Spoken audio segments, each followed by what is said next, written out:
एक शब्द है महाराज जी, हिंदू राष्ट्र।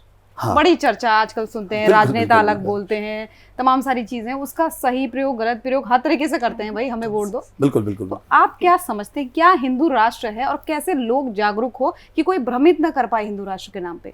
देखिए, लोग अपने अपने तरह से प्रस्तुत करते हैं, लेकिन सच्चाई ये है कि भारत हिंदू राष्ट्र था, हिंदू राष्ट्र है और हिंदू राष्ट्र रहेगा।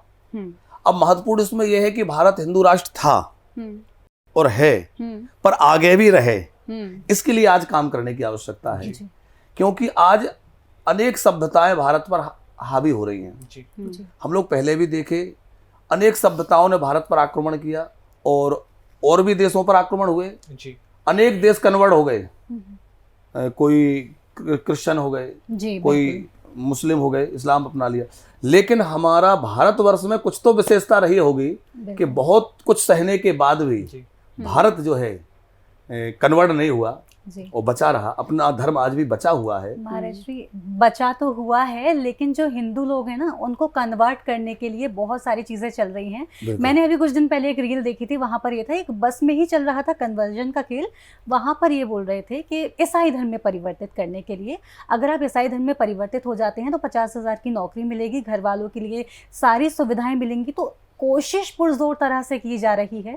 तो अगर इस तरह की कोशिशें की जाती हैं तो वहाँ उन लोगों के लिए आप क्या कहेंगे? देखिए, इसमें दोनों बातें सोचनी है। एक तो उन लोगों को भी सोचनी है कि हमारे पूर्वजों ने सर कटाना स्वीकार किया पर कन्वर्जन नहीं स्वीकार किया। बिल्कुल। कितनी पीड़ाएं दी गई, लेकिन वो पीड़ा सहकर भी न किसी लोभ में आए, न किसी भय से, वो उन्होंने अपने धर्म को रक्षा की। तो आज हम लोगों पर कोई संकट नहीं है, फिर भी हम जानबूझकर छोटे से लालच के कारण अपने धर्म को परिवर्तित कर रहे हैं। ये तो बात हो गई उस व्यक्ति के लिए, लेकिन दूसरा समाज के लिए भी एक बात यहाँ निकलती है कि क्या जैसे वो लोग उन गरीबों की या परेशानों की मदद के लिए आगे बढ़ रहे हैं, हम लोग नहीं बढ़ सकते? तो आवश्यकता है हमें अपने उस वर्ग को साथ लेने की जो आज वंचित है, परेशान है। तो हम लोग क्यों ऐसा नहीं करते? हमारे मंदिरों में आने वाला पैसा, मठों में आने वाला पैसा, या हम जो धार्मिक लोग हैं, संपन्न वर्ग है, वो क्यों ना अभावग्रस्त लोगों को अपने साथ खड़ा करें? हम लोग क्यों उनकी मदद नहीं? भाई थोड़ा सा लालच उन्होंने दिया, हमने तो इतना भी, आप तो कह रहे हैं नौकरी की। देखिए, हम अभी एक कथा में कहीं बिलासपुर के आसपास गए हुए थे, छत्तीसगढ़ में, तो लोगों ने बताया कि आदिवासी बस्तियों में लोग भेड़ बकरी दे करके कन्वर्जन करा ले रहे हैं। केवल 2 बकरियां दे गए और उन्होंने कहा कि आप ये 2 बकरियां के जब बच्चे हों तो वो बच्चे हमें लौटा देना और इनके बाकी 2 बच्चे लौटा देना, बाकी आप रख लेना। तो अब वो 2 बच्चे उन्होंने उनसे वापस भी ले लिए। इतने से लालच में उन्होंने अपना धर्म बदल लिया।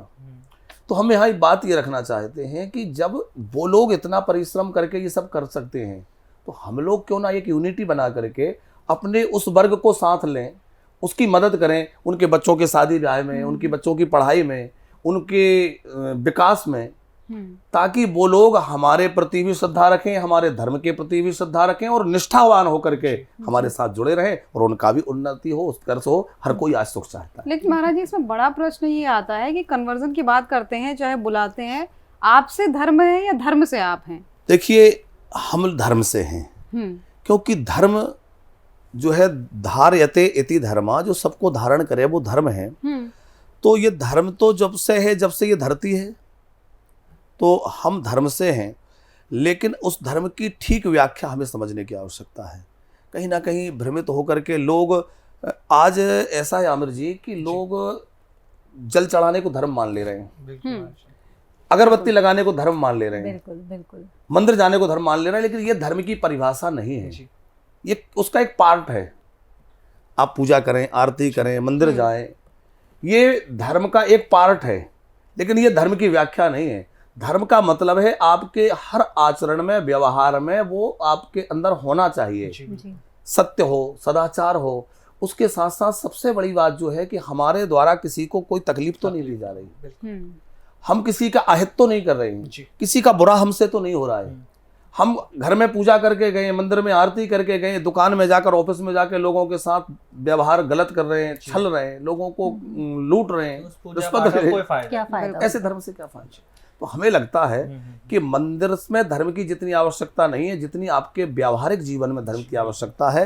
मंदिर तक धर्म को सीमित ना रखिए, मंदिर से धर्म प्रारंभ होता है और वो आपके जीवन के प्रत्येक पहलू में, प्रत्येक क्रिया में वो होना चाहिए। महाराज